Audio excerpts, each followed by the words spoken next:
In Australia, we know that the wage subsidy program, which is called the JobKeeper program, that's come to an end now. Now, this was a critical lifeline, if you will, for many businesses right across the nation. Now that that's come to an end, what happens now? Because we know that many businesses were relying heavily on that.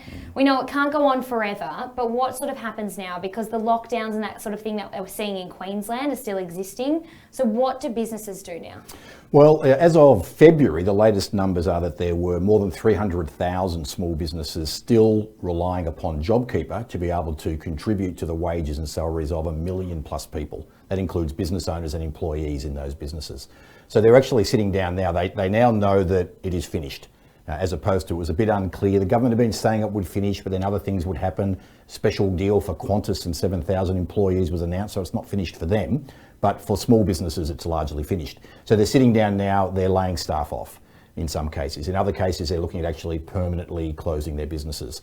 So that's the reality of it. It's actually hitting now, and there needs to be more done by government, state and federal to help more of these small business owners be able to get their business through back to a level of revenue that they were, achieving before the pandemic hit.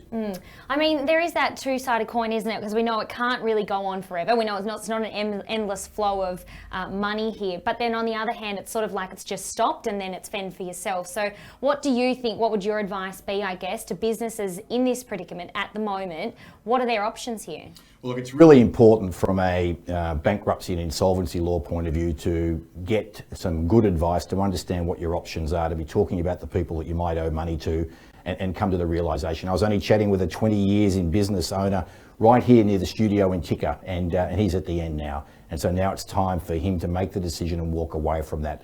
So maybe it cannot go on forever, but there still is very targeted support that could be provided to businesses that could make it through, that need a little bit more help, given that large parts of the economy appear to be going okay. Absolutely. I mean, we saw in the tourism sector, they offered a lot of support for the aviation and tourism sector, that kind of thing. But there's so many businesses here that are really missing out from support. So it's really devastating to see.